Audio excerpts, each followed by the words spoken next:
Drama की starting में हम यहाँ पर डेज़ी को देखते हैं जो कि यहाँ पर अपनी वेडिंग के लिए प्रिपेयर कर रही थी और उसी के साथ साथ उसके सिस्टर की भी वेडिंग थी। हाँ, दोनों यहाँ पर अलग मैन से शादी करने वाले हैं, लेकिन उसकी सिस्टर जिस पर्सन से शादी करने वाली है वो पर्सन तो हेड ऑफ द फैमिली है एंड बहुत ही बड़ा बिजनेसमैन। इतने में वहाँ पर उसकी सिस्टर लिली आ जाती है उसके लिए नेकलेस सिलेक्ट करते हुए। आपको लग रहा होगा कि ये वापस से वही सिस्टर्स होंगी जिनके बीच राइवल होगा, झगड़े होंगे, बट नहीं, ये दोनों तो शुरुआत में यहाँ पर बड़े ही प्यार से नजर आते हैं। डेज़ी अपनी बड़ी बहन लिली को देखकर पूछने लग जाती कि आखिर आपने वेडिंग ड्रेस अभी तक क्यों नहीं पहना। लिली कहती कि क्या करें, ये शादी ऐसे भी तो यहाँ पर बस एक बिजनेस अलायंस है और कुछ भी नहीं। डेज़ी बोलती कि सही कहा, हमारे हस्बैंड से तो ज्यादा इम्पोर्टेंट हमारी सिस्टर है, यानी कि तुम। ऐसे भी यहाँ पर आपको तो पता ही है कि लोग होते कैसे हैं।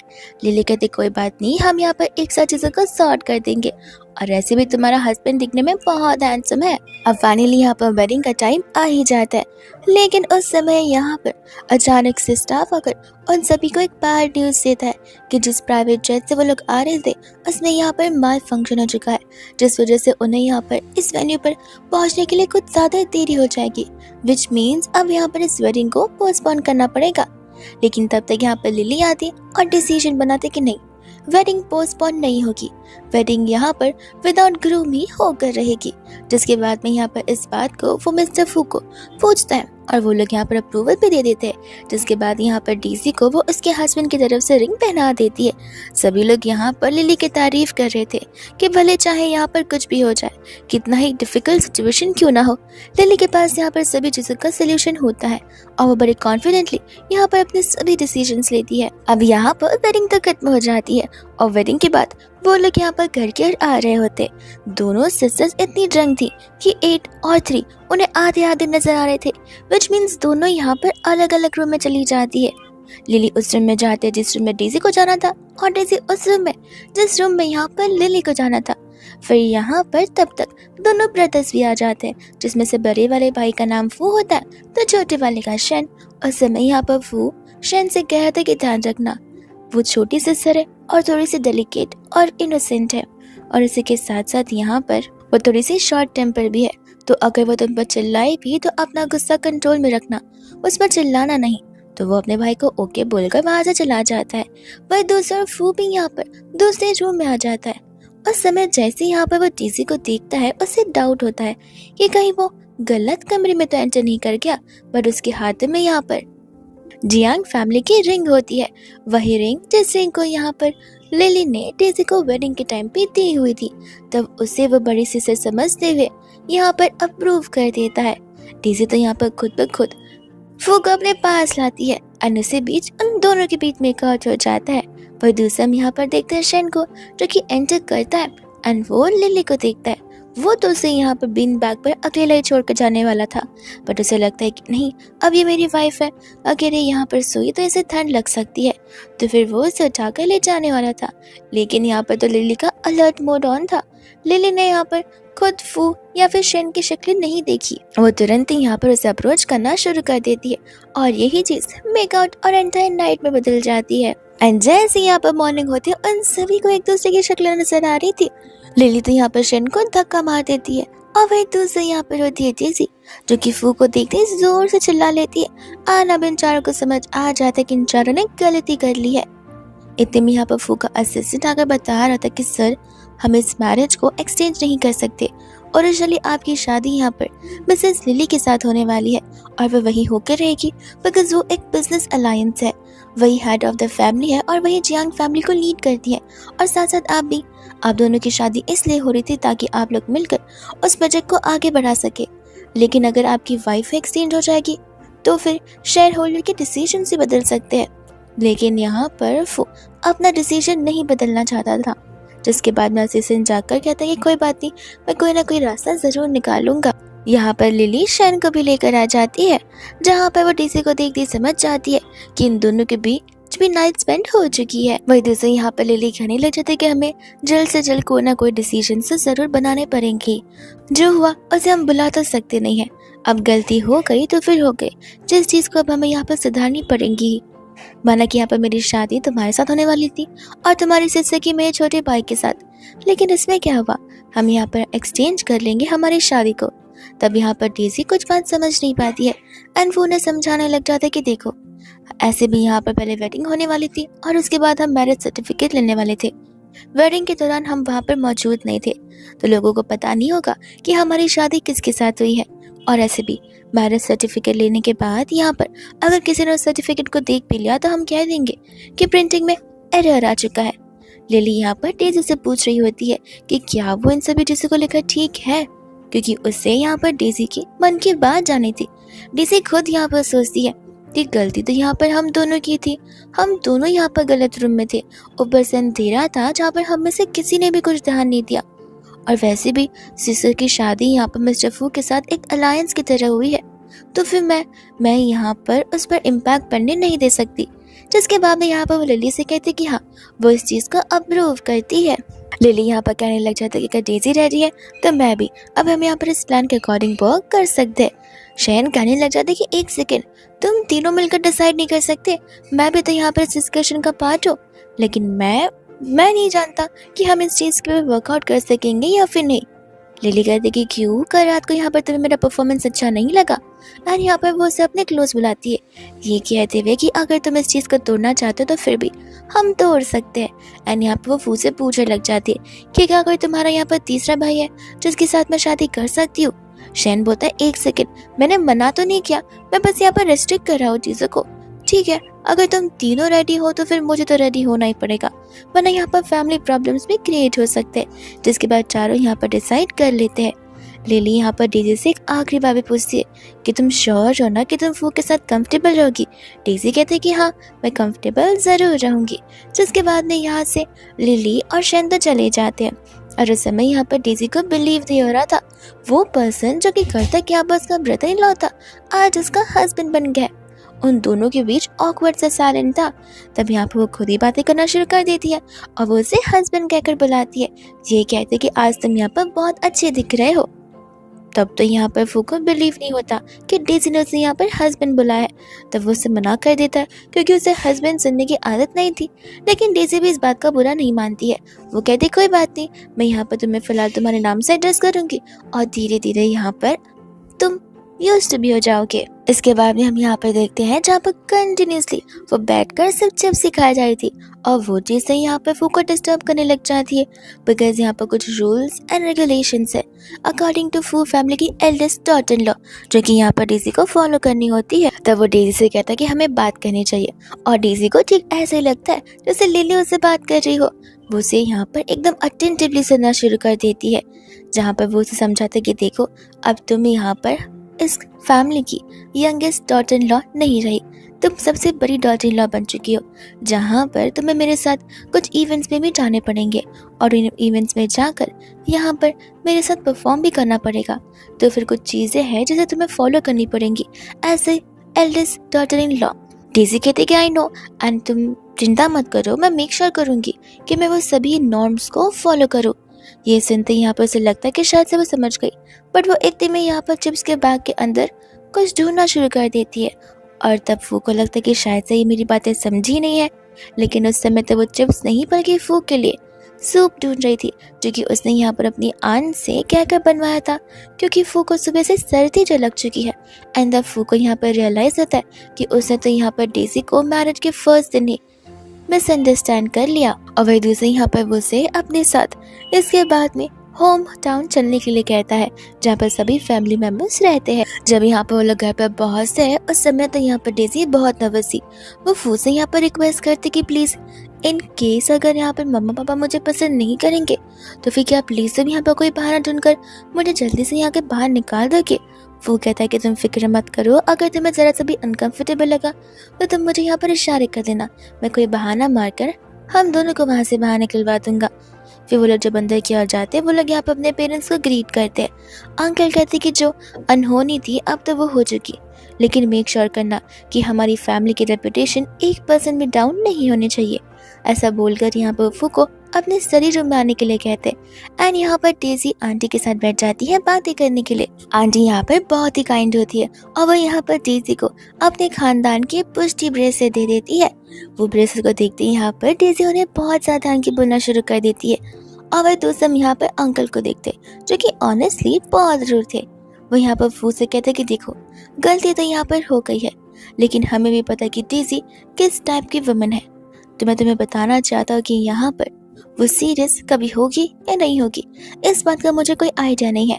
और मैं तुम्हें यहाँ पर 3 मंथ का टाइम देता हूँ। इन 3 मंथ्स में तुम्हें यहाँ पर मेक श्योर करना होगा कि डेजी यहाँ पर उन सभी नॉर्म्स को फॉलो कर रही हो जो कि क्लासिफाइड फू फैमिली की डॉटर इन लॉ कहलाई जा सकती है। अगर इन 3 महीनों में वो वैसी नहीं बनी तो माफ करना, तुम्हें उससे डिवोर्स देना होगा और उसके बाद से मैं यहाँ पर तुम्हारे लिए क्वालिफाइड वाइफ्स ढूंढना शुरू कर दूंगा। ये बात सुनकर यहाँ पर फू को बिल्कुल अच्छी नहीं लगती कि जस्ट बिकॉज यहाँ पर डेजी थोड़ी सी इमेच्योर और थोड़ी सी चाइल्ड लाइक बिहेव करती है तो इसका मतलब ये थोड़ी ना है कि 3 महीने में हम यहाँ पर इस पर गिव अप कर देंगे। पर फिर भी अपने डैड के ऑर्डर्स को फॉलो करते हुए उसे यहाँ पर उन्हें हाँ कहना पड़ता है। वो जैसे यहाँ पर आता है वो अपनी वाइफ डेजी एंड मम्मा को देखता है जहाँ पर दोनों ही बड़े प्यार से बात कर रहे थे, एक दूसरे के साथ में यहाँ पर फोटोज भी क्लिक कर रहे थे।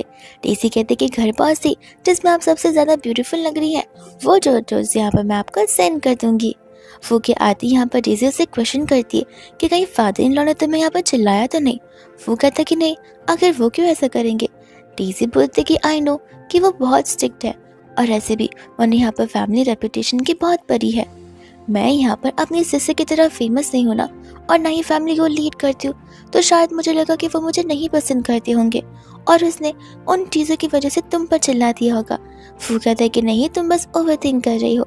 और वह दूसरी और आंटी को यहाँ पर फू से कुछ पर्सनल बातें करनी थी, इस वजह से यहाँ पर डेजी कार में जाकर वेट करती है। एंड तब यहाँ पर आंटी तो अपने हस्बैंड के कंप्लीट अपोजिट होती है। वो फू को यही समझाते कि देखो माना कि यहाँ पर ये सब कुछ एक मिसफॉर्च्यून था, तुम्हारी शादी यहाँ पर डेजी से नहीं होने वाली थी बट फिर भी अब वो हो चुकी है, विच मीन्स भगवान ने कुछ ही सोच समझ कर ये सब कुछ करवाया होगा। यहाँ पर वो थोड़ी सी इमेच्योर जरूर है लेकिन बुरी नहीं है, दिल की बहुत साफ और काइंड हार्टेड वुमन है। तो मैं चाहती हूँ कि तुम यहाँ पर उसे हमेशा खुश रखो, बेटर होगा। और ये बात तुम दोनों के रिलेशनशिप की तो वो समय के साथ साथ यहाँ पर और भी ज्यादा स्ट्रांग होती जाएगी। वो भी यहाँ पर अपनी मम्मा को प्रॉमिस करता है कि वो डेजी को कभी मिसट्रीट नहीं करेगा और नहीं डिसअपॉइंट होने देगा। फिर इसके बाद में वो लोग यहाँ पर कार से जा रहे थे और उस समय यहाँ पर फू को अपने डैड और अपनी मॉम उन दोनों की बातें याद आ रही होती है जो कि कंप्लीट अपोजिट थी। यहाँ पर तो वो बच्चों के जैसे कंटिन्यूसली मोबाइल और टैब्स देखे जा रही थी और वो फनी रील्स भी यहाँ पर से दिखा रही होती है जहाँ पर फू से प्रॉपरली स्ट्रेट बैठने के लिए कहता है। डेजी यहाँ पर गुस्सा हो जाती है, कहती है कि मैं कार में बैठी हूँ और ऐसे भी यहाँ पर ब्लैक कवर लगे, कौन ही मुझे देख लेगा। वो कहता है कि देखो तुम समझ नहीं रही हो, यहाँ पर हम कैसे खाते हैं, बैठते उठते वो सब कुछ हमारे मायने रखता है। डेजी यहाँ पर कार रोकने लिए कहती है और आगे जाकर बैठ जाती है, कहती है कि अब ठीक है, मैं यहाँ पर स्ट्रेट बैठी हूँ, मेरे हाथ ही यहाँ पर मेरी नीज पे रखे हुए, अब तो तुम्हें ठीक लग रहा होगा। जिसके बाद में यहाँ पर वो लोग घर पहुँचते और डेजी को तो बहुत गुस्सा आता है कि मेरी फैमिली वाले मुझसे कितना लव करते और मुझे किसी चीज को लेकर रोकते टोकते नहीं है, और एक ये है जो मुझे यहाँ पर चलना सिखा रहा है। और ये सब कुछ यहाँ पर मिस्टर फू के सामने बोलकर चली जाती है। फिर बाद में यहाँ पर रात के समय वो अपनी सिस्टर लिली को कॉल लगाती है और उसे यहाँ पर ब्रेसलेट दिखा रही थी जो कि यहाँ पर उसकी मदर इन लॉ ने उसे दिया हुआ था। लिली कहती कि कहीं कोई तुम्हें परेशान तो नहीं कर रहा।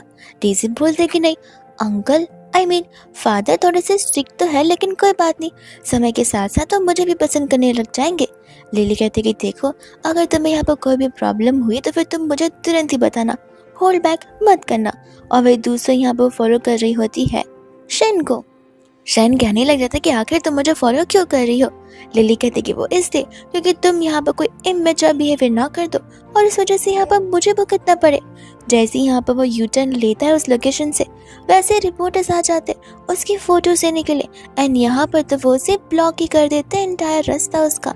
जिसके बाद में यहाँ पर लिली को नीचे उतरना पड़ता है शेन की मदद करने के लिए और उसका हाथ पकड़कर उसे भगा कर ले चली जाती है और फाइनली वो लोग यहाँ पर एक सेफर प्लेस पर आ जाते हैं। वही दूसरी यहाँ पर कुछ रिपोर्टर्स ना अभी तक पीछा कर रहे थे जहाँ पर लिली तुरंत ही उसे हक करने लग जाती है ताकि उन सभी को ऐसा लगे कि वो तो शेन है ही नहीं और ठीक यहाँ पर ऐसा ही होता है। लेकिन फिर घर जाने पर यहाँ पर दोनों एक दूसरे को इंटेंसली किस करने लग जाते और वो किस से एंटायर बेकार में बदल जाती है। लिली को इतने में यहाँ पर कॉल आ जाता है उसके असिस्टेंट की तौर से, जहाँ पर वो उसे तुरंत ही with in 10 minutes online meeting को प्रिपेयर करने के लिए कहती है। शेन कहता है कि इतनी रात को मीटिंग? वो कहते कि हाँ, कभी अपने भाई को आधी रात को मीटिंग पर जाते हुए नहीं देखा क्या? और हाँ, मैं बहुत ही हार्ड वर्किंग हूँ। जिसके बाद में यहाँ से वो चली जाती है। इसके बाद भी यहाँ पर नेक्स्ट मॉर्निंग होती है और नेक्स्ट मॉर्निंग तक बेचारी डेजी यहाँ पर अपनी इस मॉर्निंग को एंजॉय कर रही थी फनी वीडियोस देखते हुए। लेकिन यहाँ पर तो फू को ये भी चीज अप्रूव नहीं थी। वो उससे कहते कि प्लीज शांति से और ढंग से बैठ जाओ। तब यहाँ पर उसे गुस्सा आ जाता है। वो कहते कि कोई बात नहीं फू, तुम जैसा बोलोगे मैं वैसे ही करूंगी। एंड इतने में वहाँ पर स्टाफ्स भी आ जाती है और वो स्पेशल स्टाफ्स थी जैसे यहाँ पर फू ने अरेंज करवाया था ताकि वो लोग यहाँ पर डेजी को चीजें सिखा सके। डेजी उनसे कहते कि यहीं पर इंतजार करो, मैं तब तक चेंज कर आ जाऊँ। वो लोग कहते कि जरूर, लेकिन हमें यहाँ पर शुरुआत आपकी क्लोथिंग से ही करना होगा। देखिए आपने जो यहाँ पर पजामास पहने वो इनअप्रोप्रिएट है। डेजी कहते कि इसमें क्या प्रॉब्लम है, ये तो बहुत ही ज्यादा क्यूट है। पर स्टाफ यहाँ पर मना कर देती है, ये कहते हुए कि आपको यहाँ पर डिसेंट कपड़े पहने चाहिए और ऐसे भी आप इतनी प्रेस्टीजियस फैमिली से बिलोंग करती हैं जहाँ पर क्लासिक तो आपको दिखना ही चाहिए। इसके बाद में यहाँ पर अब पारी आ जाती है उसके खाना खाने की भी, और खाना खाने को तक लेकर उन्हें प्रपोर्शन दिए जाते कि आप इससे ज़्यादा नहीं खा सकती। फिर पढ़ने की टाइम आ जाती है जहाँ पर वो लोग उसे अपनी मर्जी से प्रॉपरली बैठकर पढ़ने भी नहीं दे रहे थे और हर एक चीज़ में रोक टोक आए जा रहे थे। गुस्से में होकर तो डेजी वहाँ से चली जाती है तुरंत ही यहाँ पर फू के पास, कहती कि फू तुम थक तो नहीं गए काम करते करते, मैं तुम्हें शोल्डर मसाज दे देती हूँ। फू कहते कि तुम यहाँ क्या कर रही हो, तुम्हारा क्लास तो यहाँ पर रात तक चलने वाला है, तो फिर ब्रेक तो पहले भी हो चुका है। एंड यहाँ पर तो वो समझ जाता है कि वो तंग आकर आई होगी, पर उसे पता होता है कि उसके डैड अगर कोई बात बोलते हैं तो वो एकदम पक्की सी बात होती है, वो अपने वर्ड्स को दोबारा चेंज नहीं करेंगे। विच मीन्स अब तो 10 से दिन ज़्यादा बीत चुके हैं और उनके पास अब बहुत ही कम टाइम है जहाँ पर उन्हें प्रूव करना ही होगा कि डेजी जो है वो इस फैमिली से बिलोंग करती है। लेकिन अगर ऐसा नहीं हुआ तो उसे डिवोर्स देना पड़ेगा, जो कि वो बिल्कुल नहीं चाहता था। तो वह यहाँ पर डेजी से कहता है कि देखो नेक्स्ट वीक मैं यहाँ पर एक चैरिटी इवेंट में जा रहा हूँ जहाँ पर तुम भी मेरे साथ चलो, और हाँ जो भी चीज़ें वो लोग सिखा रहे हैं उसे प्लीज़ अच्छे से सीखो ताकि उस दिन जाकर यहाँ पर सभी के सामने ये चीज़ प्रूव हो सके कि तुम सचमुच वो फैमिली को बिलोंग करती हो। वही दूसरे यहाँ पर लिली डेजी से मिलने के लिए आती है उसके लिए ढेर सारे गिफ्ट्स लेकर, और वो सभी गिफ्ट्स ऐसे थे जो कि यहाँ पर डेजी को बहुत पसंद है। और डेजी को पता है कि एंटायर दुनिया में अगर कोई उसे अच्छे से जानता है तो वो सिर्फ और सिर्फ उसकी बड़ी सिस्टर लिली है। इतने में यहाँ पर लिली नोटिस करती है कि कुछ दिनों में डेजी ने यहाँ पर कुछ ज़्यादा ही वेट लॉस कर लिया। तो वो उसे पूछती है कि सब कुछ ठीक तो है ना, कहीं वो तुम्हें गलत से तो ट्रीट नहीं कर रहा। तो वो उसे कहते कि ऐसी बात नहीं है, वो तो बहुत अच्छे है, लेकिन बस यहाँ पर मेरी फ़िलहाल स्कूलिंग चल रही है जहाँ पर एक एनरिच लेडी कैसे बनाना है वो मुझे वो लोग सिखा रहे हैं। खाने से लेके पढ़ने तक सब कुछ मुझे यहाँ पर उनके अकॉर्डिंग करना पड़ रहा है। लिली कहती कि देखा मुझे ये सब कुछ पहले से ही पता था, क्योंकि ये फैमिली एक बहुत ही प्रेस्टीजियस फैमिली है जहाँ पर कुछ नॉर्म्स होते हैं जिन्हें हमें फॉलो करना पड़ता है। इन्हीं चीज़ों की वजह से मैं तुमसे पूछ रही थी कि क्या तुम ठीक रहोगी, पर लगता है यहाँ पर ये लोग तुम पर कुछ ज़्यादा ही दबाव डाल रहे। तुम चाहो तो हम डिवोर्स की बात कर सकते हैं, अभी भी टाइम कम नहीं हुआ है। अब यहाँ पर डेजी क्या ही बोले, बिकॉज उसे पता है कि डिवोर्स से यहाँ पर 2-3 चीज़ें हो सकती है। पहले कि उसकी सिस्टर वापस से उसकी रिस्पॉन्सिबिलिटी लेने लग जाएगी, जो कि यहाँ पर डेजी नहीं चाहती कि वो अपनी सिस्टर को टेंशन दे, और इसी के साथ साथ यहाँ पर जियान फैमिली और फू फैमिली के बीच का जो अलायंस है वो भी टूट सकता है। और तीसरी, वो बुरा तो नहीं है, वो एक अच्छा पर्सन है और वो डेजी को बस नॉर्म से तो सिखा रहा है। इसके बाद भी यहाँ पर वो उसे कहते कि नहीं लिली, मैं चाहती हूँ कि मैं यहाँ पर थोड़ी कोशिश करूँ, बिकॉज ऐसे भी मैं खुद एक्सेप्ट करती कि मेरी जितनी एज है मैं वैसा बिहेव तो बिल्कुल नहीं करती।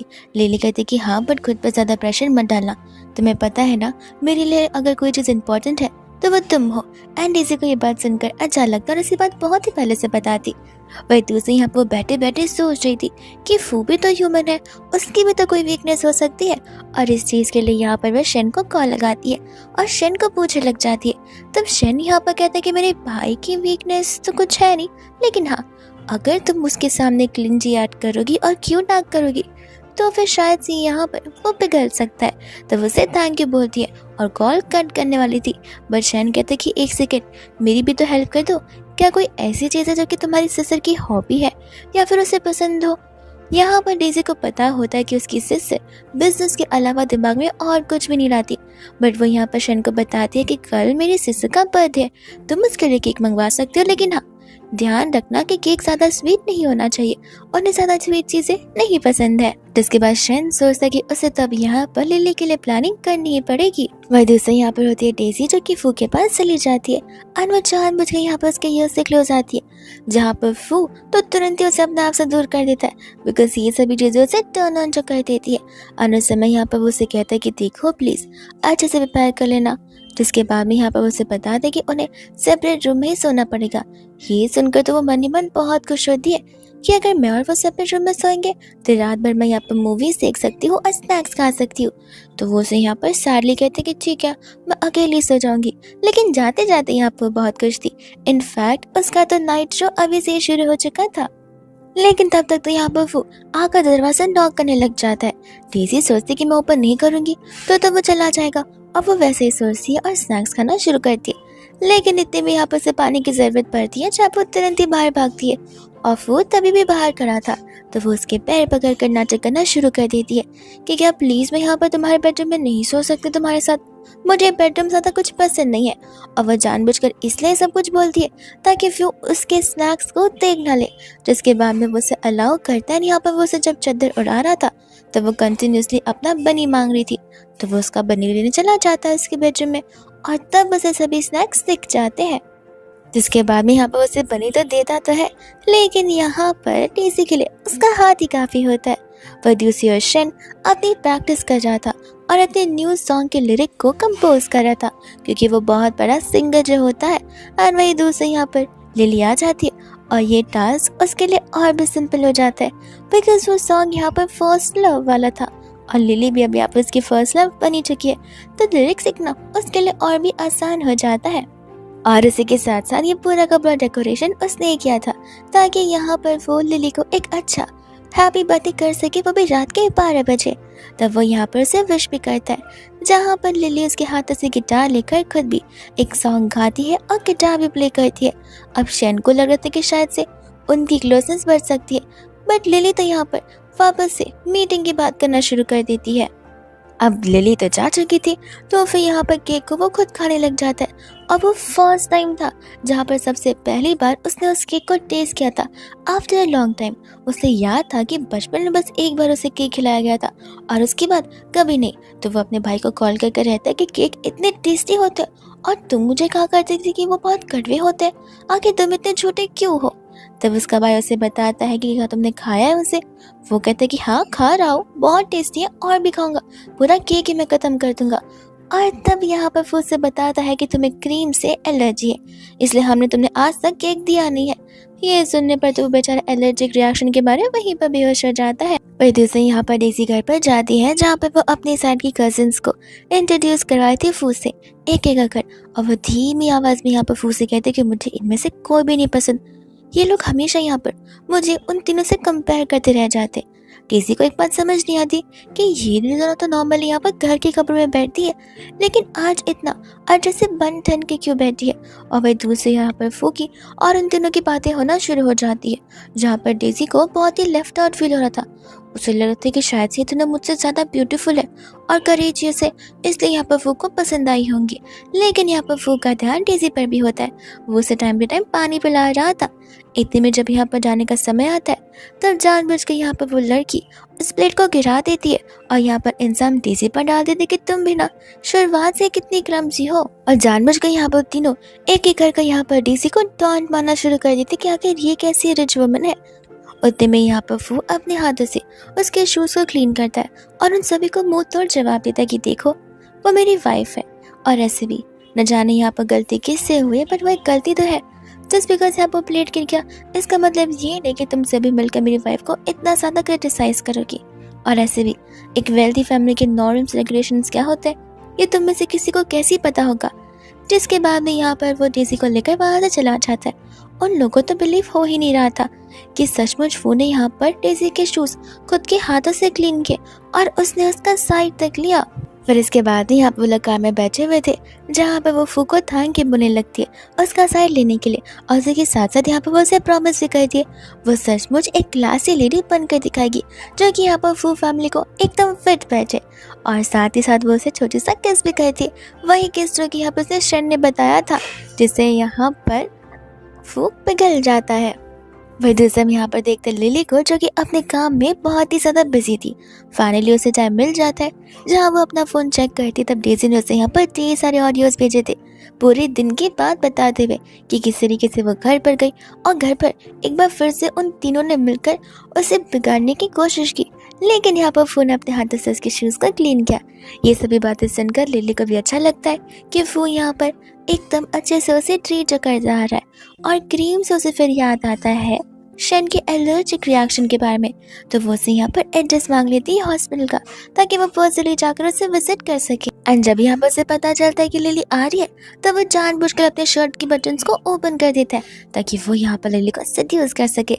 लिली जैसी आती है वैसे यहाँ पर वो उसे घूरना शुरू कर देता है, और लिली उसका ब्लैंकेट ऊपर तक उसे उठा देती है, ये कहते हुए कि ठंड बढ़ जाएगी और फिर एलर्जिक रिएक्शन के साथ साथ तुम्हें यहाँ पर कोल्ड भी हो जाएगा।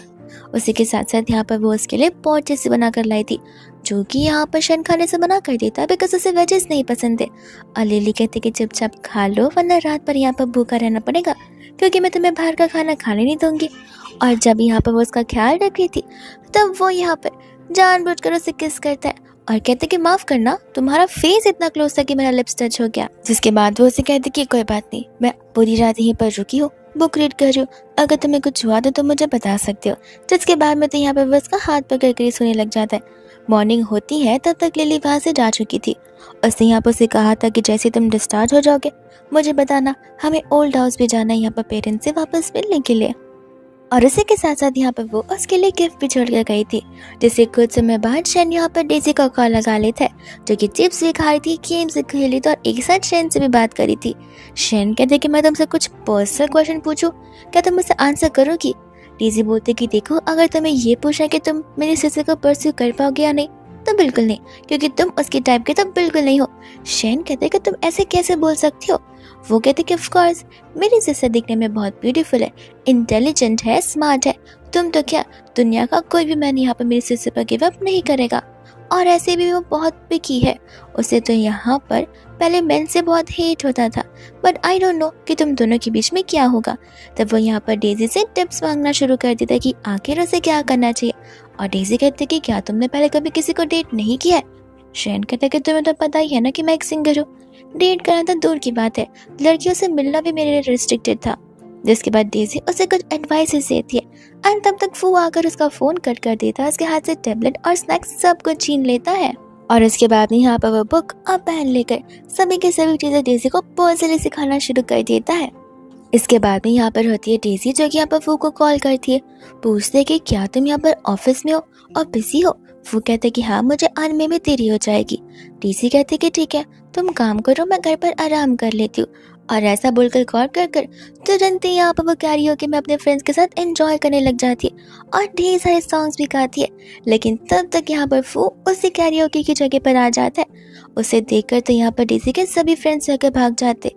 डेजी कहती कि माफ करना, मैं तुमसे झूठ नहीं बोलना चाहती थी, बट मुझे लगा कि रात को बाहर आना ठीक नहीं होगा, और ऐसे भी मुझे बहुत ज़्यादा बोर हो रहा था, इसलिए मैंने यहाँ पर अपने दोस्तों को बुला दिया। फू कहता कि क्यों, क्या मैं तुम्हें यहाँ पर इतना ओल्ड फैशन लगता हूँ? डेजी बोलते कि ऐसी बात नहीं है, पर तुम हमेशा स्ट्रेट फेस लेकर घुमा करते हो। तो फू से कहते कि कोई बात नहीं, एंड इतने में यहाँ पर उसे किस करने लग जाता है प्रूव करने के लिए कि वो ओल्ड फैशन तो बिल्कुल नहीं है। और ये बात धीरे धीरे यहाँ पर घर तक भी पहुँच जाती है। नेक्स्ट मॉर्निंग यहाँ पर वो लंच लेकर पहुँच जाती है फू के ऑफिस से, बट वो देखती कि कोई और भी यहाँ पर फू के लिए लंच लेकर जा रहा है, तो वो उसके पीछे पीछे चली जाती है।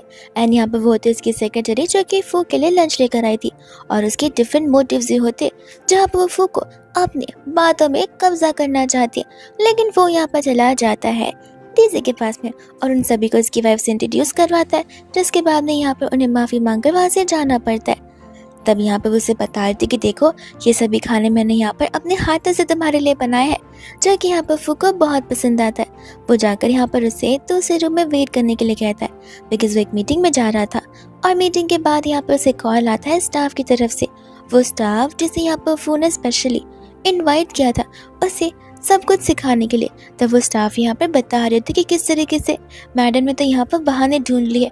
वो क्लास को यहाँ पर इग्नोर करना चाहती थी, इसलिए वो आपके लिए कुकिंग कर कर आपको पर्सनली खाना देने के लिए वहाँ पर आई हैं। फू कहते कि देखिए मैंने वहाँ पर आपको इसलिए रखा है ताकि आप मेरी वाइफ को कुछ सिखा सके, न कि उसे इस तरीके से जज कर सके। जब यहाँ पर वो उसके लिए पानी लेकर आती है तब वो यहाँ पर उसके हाथों पर जलने के निशान नोटिस करता है और उसे समझ आता है कि बेचारे ने कितनी मेहनत की है उसके लिए यहाँ पर खाना बनाने के लिए। इसके बाद में हम यहाँ पर लिली को देखते हैं जो कि घर की ओर लिफ्ट से जा रही थी और उसी समय लिफ्ट यहाँ पर अचानक से उसका बंद पड़ जाता है।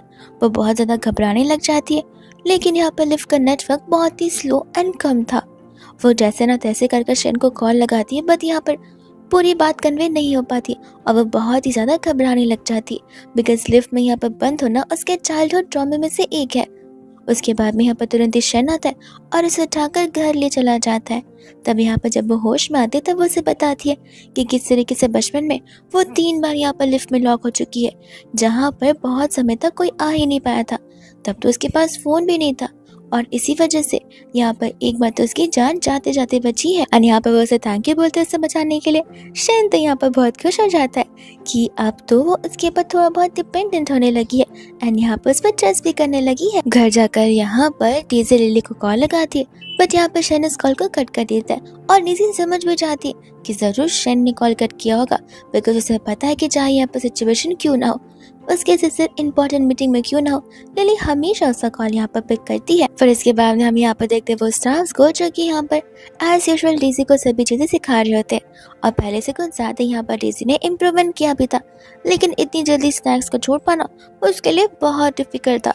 यहाँ पर वो स्नैक्स का बस एक टुकड़ा लेती है और फिर वो स्टाफ स्नैक्स का बॉटल से छीन ही लेती है। एंड फिर बाद में यहाँ पर शेन और लिली चले जाते हैं पेरेंट्स से मिलने के लिए, जहाँ पर as usual uncle already rude थे और लिली यहाँ पर डेज़ी नहीं है जो कि ये सब कुछ सहन कर लेगी। तब यहाँ पर वो तो अंकल को मुंह तोड़ जवाब दे देती है। अंकल कहते हैं कि तुम्हें यहाँ पर जरा से भी शर्म नहीं है कि तुम यहाँ पर अपने से बड़े से इस तरीके से जबान लड़ाई जा रही हो। लिली कहते हैं कि मैं जबान नहीं लड़ा रही, अक्सर जब हम यहाँ पर बड़ों को गलत साबित करना शुरू कर देते और वो सचमुच गलत निकलते तब उन्हें ऐसा ही लगता है कि हम यहाँ पर उनके साथ जबान लड़ा रहे हैं। इतने में यहाँ पर वो शेन को लेकर जाने लग जाती है, जहाँ पर वो आंटी से भी कहती है कि आखिर कब तक अब इन सभी चीज़ों को एंजॉय करती रहेंगी। एंड यहाँ पर वो उन्हें थैंक यू भी बोलती है उन पॉडर्स के लिए और जाने लग जाती है। आंटी सोचती कोई बात नहीं, इतने सालों से मैं शादी में रही हूँ, थोड़े और साल ही सही। वही रात को यहाँ पर फू खुद अपने हाथों से यहाँ पर डेज़ी के लिए खाना प्रिपेयर कर रहा होता है। डेज़ी कहते कि तुम्हें पता है तुम्हें इन सब बिहेवियर से मैं यहाँ पर तुम्हें डे बाय डे और भी ज़्यादा पसंद करने लग गई हूँ। एंड यहाँ पर फू से कहते हैं कि अब तो तुम मुझे फू बुलाना बंद कर सकती हो। तो वो उसे यहाँ पर कहते हैं कि क्यों, मैं क्या तुम्हें यहाँ पर वाइफ प्रेसिडेंट बुलाऊं। वो कहता है कि नहीं, हम हस्बैंड एंड वाइफ हैं, तो तुम्हें अब मुझे यहाँ पर हस्बैंड बुलाना चाहिए। डेज़ी कहती कि नहीं, तुमने मुझे मना किया था क्योंकि तुम यहाँ पर उस नाम से यूज्ड टू नहीं थे। पर वो उसे कहता है कि अब मैं यूज्ड टू हो चुका हूँ और तुम मुझे वो बुला सकती हो। वही दूसरा यहाँ पर देखते हैं डेज़ी को, जहाँ पर जिस कंपनी में वो वर्क करने के लिए जाती है उस कंपनी में यहाँ पर एक्चुअल में ओनरशिप फू ले लेता है ताकि वो हमेशा उसी कंपनी में यहाँ पर प्रेजेंट रहे। उस समय यहाँ पर उसकी फ्रेंड भी होती है जो कि कहते कि यार तुम दोनों एक दूसरे को पहले से ही जानते हो। अब डेज़ी सोचती कि फू तो इतना बड़ा इंसान है जहाँ पर सभी लोग उसे जानते हैं, तो क्या पता वो लोग मेरा मजाक उड़ाना शुरू कर दे, इसलिए वो यहाँ पर झूठ बोलते थे कि हाँ वो एक्चुअली मिस्टर फू मेरी दीदी के क्लोज फ्रेंड है ना, तो फिर इस वजह से हम दोनों एक दूसरे को जानते।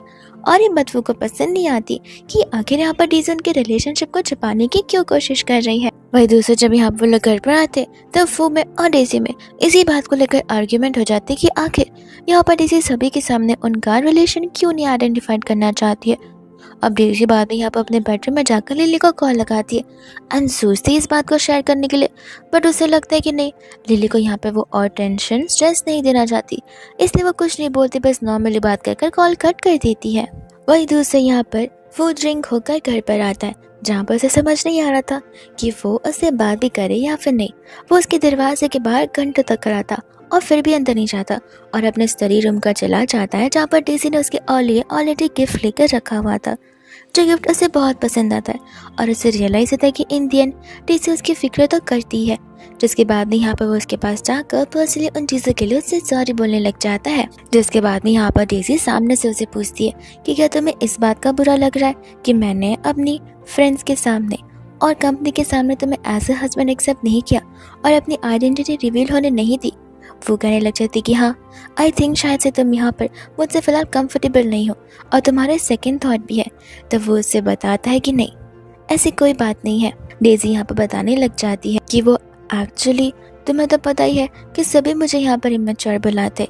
इनफैक्ट कोई भी यहाँ पर ये नहीं सोचता कि मैं फू फैमिली को कभी बिलोंग भी कर सकती हूँ या फिर इस घर की डॉटर इन लॉ बन सकती हूँ।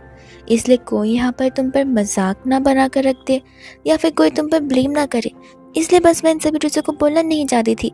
रीज़न जानते ही यहाँ पर फू को बहुत बुरा लगता है कि यहाँ पर ये सब कुछ ऐसे कैसे हो सकता है, बिकॉज यहाँ पर वो जैसी भी है वो उसे वैसे एक्सेप्ट करता है और वो वैसे ही खुश है। उसे नहीं पता था कि डेज़ी अपनी चीज़ों को लेकर इतनी ज़्यादा इनसिक्योर हो जाएगी, तब वो उन चीज़ों के लिए भी यहाँ पर उसे माफ़ी मांगता है। फिर नेक्स्ट यहाँ पर लोग ऑफिस में होते हैं जहाँ पर बार बार वो डेज़ी को अपने कैबिन में बुला रहा था, वो भी किस लिए, ताकि वो खुद सामने से यहाँ पर उसके लिए पेस्ट्री दिला सके, उसे यहाँ पर चीज़ें खिला सके। डेज़ी बोलते कि कब तक तुम ऐसे मुझे बुलाते रहोगे, कोई काम तो नहीं इम्पोर्टेंट। वो कहते कि नहीं, तो वो उसे कहते कि ठीक है तो मैं जाती हूँ, बिकॉज मैं सचमुच यहाँ पर बहुत बिजी हूँ। एंड जाते हुए यहाँ पर वो उसे किस्से कर जाते, जिस किस्से तो यहाँ पर फू का हार्ट बीट फास्ट ही होना शुरू हो जाता है। फिर दूसरे यहाँ पर डेज़ी एक दूसरे से मिलते, जहाँ पर वो लोग गए थे मदर इन लॉ से मिलने के लिए। और समय यहाँ पर वो लोग आर्ट गैलरी में आए हुए थे, जहाँ पर उन पेंटिंग्स को देखकर तो वो लोग बहुत इम्प्रेस हो चुके थे। हम यहाँ पर फू और शैन को देखते, जहाँ पर दोनों के दोनों छुपके से यहाँ पर उनके ऊपर नजर टिकाए बैठे हुए थे। लेकिन बस वहाँ पर वो दोनों ही नहीं थे, इनफैक्ट यहाँ पर उनके डैड भी छुपके से वहाँ पर आए हुए थे, मगर उनकी वाइफ जो यहाँ पर बिन बताए आई थी। उन्होंने कहा था कि वो यहाँ पर अपनी डॉटर इन लॉ से मिल रही हैं, लेकिन इसके साथ साथ उन्हें थोड़ा सा डाउट था, बिकॉज यहाँ पर जिस आर्ट गैलरी में वो लोग जा रहे वो आर्ट गैलरी मिस्टर वो ओन करते, जो कि यहाँ पर आंटी के फर्स्ट लव थे। वो जैसे यहाँ पर आंटी और उन दोनों को साथ में देखते सोचने लग जाते कि हमारी शादी को इतना साल हो गए, क्या अभी भी यहाँ पर मेरी वाइफ उस वो के लिए फील करती है। इतने में वहाँ पर एक कस्टमर आ जाता है जो पूछता है कि सॉरी बट सेकंड फ्लोर पर जाने के लिए सीढ़ियाँ कहाँ पर है। शैन बोलता है कि गधा, सीढ़ियाँ इसको नजर भी नहीं आती, और वो सीढ़ियाँ उन्हीं के पीछे थी। जहाँ पर डेज़ी मुड़कर उन्हें स्टेप्स बताती है, तुरंत ही वो दोनों छुपते हैं और तब यहाँ पर बच्चे अपने डैड को भी देख लेते। डेज़ी बोलती कि सिस्टर, मुझे ऐसा क्यों लग रहा है कि मैंने अभी अभी फू और शैन उन दोनों को देखा। तो वो लोग जाकर चेक करती है और वो तीनों यहाँ पर उन्हें दिख जाते। उस समय तो अंकल भी यहाँ पर बड़े रूडली बात कर रहे थे और ऑलमोस्ट झगड़ा होने वाला था, बट आंटी यहाँ पर आकर उन सबको शांत करवाती हैं। तब तक मिस्टर वो यहाँ पर पेंटिंग लेकर आते, जिस पेंटिंग को देखती अंकल कहते कि लगता तुम्हें ये पेंटिंग पसंद है तो मैं तुम्हारे लिए इसे खरीद लूँगा। मिस्टर वो कहते कि देखिए ये कोई सेल के लिए नहीं है, ये असल में यहाँ पर आपकी वाइफ के लिए ही है। अंकल कहते कि हाँ पता है, लेकिन मैं इसे परचेस करना चाहता हूँ, फ्री में रखना नहीं चाहता। मेरी असिस्टेंट यहाँ पर तुमसे कांटेक्ट कर लेगी। ये बोलकर यहाँ पर मिस्टर वो भी अग्री करते, बिकॉज उन्हें पता है कि इनके साथ डिबेट कर पाना बहुत मुश्किल है। एंड यहाँ पर अपनी फ्रेंड का गुड बाय बोलकर चले जाते हैं। एंड इस चीज़ के बाद यहाँ पर तो वो चारों जन बहाना देकर वहाँ से चले जाते। इनफैक्ट वो तो यहाँ पर डेज़ी को उठाकर ले जा रहा होता है। अंकल और आंटी के बीच में एकदम सन्नाटा सा छा गया था, बिकॉज उनके पास कुछ बात करने के लिए रहता ही नहीं है। वही दूसरे अंकल यहाँ पर कार में बैठे हुए थे, जहाँ पर वो अपनी वाइफ को कॉल करके बताते कि मैं 10-15 मिनट्स में घर पहुँच जाऊँगा, फिर हम साथ में बैठकर यहाँ पर लंच कर सकते हैं। और वो ये जानबूझकर करते ताकि यहाँ पर वो अपनी वाइफ के साथ में और टाइम स्पेंड कर सके और उनका दिल बहलने ना दे। इतने में यहाँ पर वो अपने एक फ्रेंड को भी कॉल करता है जो कि आर्टिस्ट है, और वो उससे यही पूछ रहा था कि आखिर आर्टिस्टिक पीक्स को अप्रिशिएट कैसे किया जाता है। और ये सब कुछ जानने के बाद जब वो घर आते तब यहाँ पर वो आंटी की उस पेंटिंग की बहुत तारीफ करते हैं। आंटी भी यहाँ पर हैरान थी कि आज से पहले कभी यहाँ पर मुझे इस पेंटिंग का अप्रिसिएशन मिला नहीं, और आज अचानक से क्यों। वजह से यहाँ पर वो से बाहर लेकर आ जाता है, बिकॉज अक्सर वो घर पूरे दिन बैठती है फिर ऑफिस जाती है। डेज़ी बोलती कि तो मुझे बाहर लेकर क्यों आए। तब वो उसे कहता कि देखो तुम्हें यहाँ पर बाहर के खाने बहुत पसंद है ना, इसलिए मैंने यहाँ पर सबसे बेस्ट रेस्टोरेंट तुम्हारे लिए ढूंढा है, जिसकी पेस्ट्री यहाँ पर बहुत हेल्दी है। नो शुगर है लेकिन फिर भी तुम्हें स्वीट लगेगी बिकॉज इसके अंदर जैगरी से बना गया और तुम्हें टेस्ट भी पता नहीं चलेगा। वो खाने पर यहाँ पर डेज़ी को वो डिशेस बहुत पसंद आती है। और इन चीज़ों में हमें एक चीज़ रियलाइज़ होता है कि फू तो डेज़ी को बदलना बिल्कुल नहीं चाहता। वो जैसी है वो उसे वैसी रख रहा है। इनफैक्ट वो खुद यहाँ पर डेज़ी के लिए बदल रहा है। इसके बाद में यहाँ पर फाइनली वो इवेंट वाला दिन आ ही जाता है जहाँ पर डेज़ी अकॉर्डिंग टू क्लास से लेडी ड्रेस होकर आई थी। वो फू से कहती है कि मैं दिख रही हूँ ना अच्छी, मैंने तुम्हें एम्बैरेस नहीं किया ना। तो वो उसे कहता है कि हाँ तुम बहुत प्रीटी दिख रही हो, चलो मैं तुम्हें यहाँ पे अपने दोस्तों से मिलवाता हूँ। जिससे कुछ समय बाद यहाँ पर वो पेस्ट्रीज इंजॉय करने लगती है। एंड यहाँ पर गेस्ट में से कुछ बिच्छी लेडीज होती है जो कि यहाँ पर डेज़ी को देखते उसे जज करना शुरू कर देती है। और उन्हें पता होता है कि डेज़ी की शादी यहाँ पर फू से हुई है। हालांकि उन लोगों को उन रूमर्स के बारे में ही पता था। डेज़ी को बहुत अनकंफर्टेबल फील होने लग जाता है, लेकिन तब तक वहाँ पर लिली आ जाती है। तब यहाँ पर डेज़ी कुछ बोल ही नहीं पाई थी। लिली कहती कि देखो इट्स ओके, मैं हूँ तो मुझसे कुछ भी शेयर कर सकती हो। एंड तब डेज़ी उसे बता दे कि उसे ये कपड़े बहुत हैवी लग रहे हैं, उसे कंफर्टेबल फील नहीं हो रहा। तब लिली कहते कोई बात नहीं, हम चेंज कर आ जाते हैं। जिसके बाद यहाँ पर लोग चेंज कर आता है और उस समय यहाँ पर एक नेकलेस को लेकर ऑक्शन शुरू होता है जहाँ पर वो सेक्रेटरी भी मौजूद थी। और वो तो यहाँ पर प्राइस बढ़ाई जा रही थी, जिसके ऊपर यहाँ पर उसका और साथ ही साथ डेज़ी का झगड़ा शुरू हो जाता है बिकॉज वो खुद सामने से यहाँ पर डेज़ी को ट्रिगर कर रही थी। डेज़ी को यहाँ पर रियलाइज होता है कि वो पीछे खड़ा है बट वो कुछ बोल नहीं रहा है। तब तक यहाँ पर लिली आ जाती है सीधा 6 मिलियन कहते हुए बिकॉज यहाँ पर वो किसी हालत में वो नेकलेस अपने सिस्टर के लिए लेना चाहती थी। उसी वक्त यहाँ पर फू को अंदर की ओर बुलाया जाता है जहाँ पर अंकल उसे बता रहे थे कि 3 मंथ ऑलरेडी पास हो चुके हैं, लड़की अभी भी कुछ सीख नहीं पाई है, तो आई थिंक तुम्हें यहाँ पर डिसीजन ले लेना चाहिए। ये सभी बातें यहाँ पर बेचारी डेज़ी सुन रही थी। डिवोर्स वाली बातें भी उसे पता चल जाती है। वो कहता है कि डैड मैं उसे सिखा दूंगा सब कुछ। उसे यहाँ की सिचुएशन के बारे में नहीं पता था इसलिए उसने ऐसा रिएक्ट किया, बट नेक्स्ट टाइम से ऐसा नहीं होगा। डेज़ी को ये बात जानकर यहाँ पर बुरा लगता है कि फू उसे यहाँ पर पसंद नहीं करता। वो तो सिर्फ यहाँ पर एक प्रॉपर, एक अच्छी और एक क्लासी वुमन को अपनी वाइफ बनाना चाहता है जो कि मैं हूँ नहीं, और वो मुझे उससे बदलने की पूरी कोशिश कर रहा है। तो वो यहाँ पर उस इवेंट में वापस से बाहर की ओर जाती है जहाँ पर वो शिया जानबूझकर आकर उसके ऊपर वाइन गिराने वाली थी, लेकिन वो वाइन दोनों के ऊपर गिर जाती है। पर शिया बात का पतंग कर अपनी बातों को लेकर बनाना शुरू कर देती है। तब यहाँ पर डेज़ी से मुंह तोड़ जवाब देती है कि मुझे एक बात समझ नहीं आती, तुम हमेशा मेरे साथ ये सब कुछ करती रहती हो, जाओ जाकर चेंज कर लो वरना रिपोर्टर्स तुम्हें ऐसे हालत में देखेंगे तो वो यहाँ पर ब्रेकिंग न्यूज़ बना देंगे। इतने में गुस्से में यहाँ पर श्रेया से धक्का मारने वाली थी, लेकिन तब तक वहाँ पर फू आ जाता है डेज़ी को संभालने के लिए और उस समय यहाँ पर वो उसे बड़े ही अच्छे से प्रोटेक्ट करता है। इनफैक्ट यहाँ पर डेज़ी भी उस लड़की को मुंह तोड़ जवाब देती है। शिया असल में यहाँ पर घर की बहू बनने वाली थी, बट यहाँ पर चियांग फैमिली के अलायंस की वजह से वो शादी नहीं हो पाई। डेज़ी उसे कहती है कि शिया मुझे बिलीव नहीं हो रहा कि तुम यहाँ पर मिसेस फू बनने के लिए कितनी ज़्यादा डेस्परेट हो, इतनी कि तुम यहाँ पर एक ह्यूमन को भी हर्ट कर दोगी। और ये सुनकर यहाँ पर सभी लोग उसे जज करना शुरू कर देते कि आखिर ये वुमन कितनी ज़्यादा कनिंग पर्सन है। इसके बाद में जब यहाँ पर वो लोग वापस से लॉबी एरिया में आते, डेज़ी यहाँ पर रोते हुए फू से सॉरी बोलने लग जाती कि सारी गलती यहाँ पर मेरी है, मुझे यहाँ पर मैच्योरली बिहेव करने नहीं आता and I don't think so कि अब हम यहाँ पर एक दूसरे के साथ रह सकते, इसलिए डिवोर्स ले लेना ही बेहतर होगा।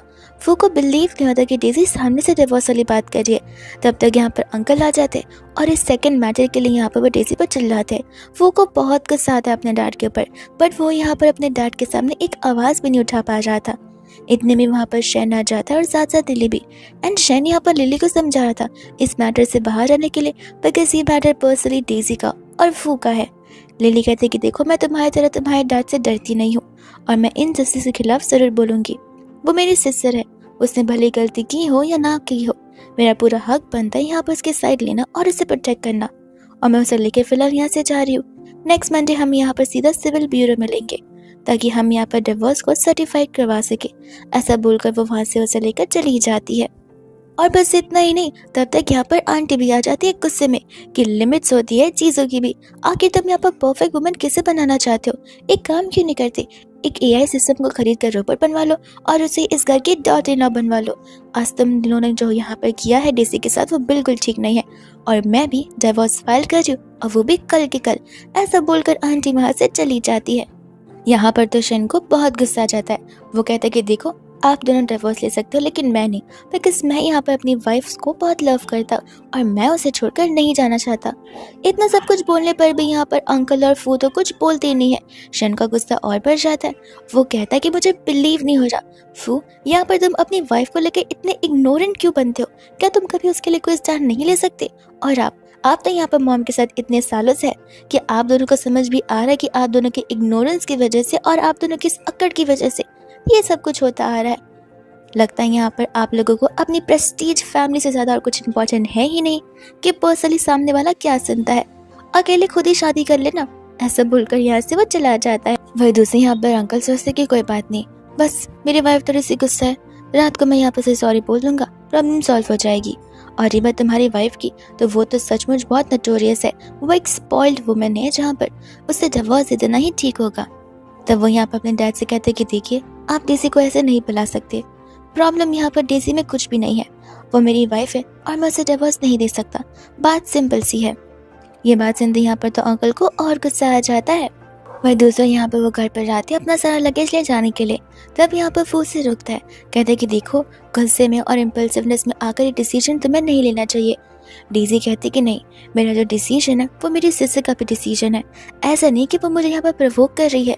शायद ये डिसीजन मुझे यहाँ पर पहले ही बना लेना चाहिए था और इस चीज़ के लिए कभी अग्री नहीं करना चाहिए था। माना कि मैं यहाँ पर थोड़ी सी मैच्योर नहीं हूँ, माना कि मैं यहाँ पर चीज़ों को जल्दी समझ नहीं पाती, लेकिन मैं एटलीस्ट यहाँ पर काइंड वुमेन ज़रूर हूँ जो कि कभी किसी का बुरा नहीं होने दे सकती है। मुझे इतना तो पता है कि कब लिमिट्स को क्रॉस किया जाता है।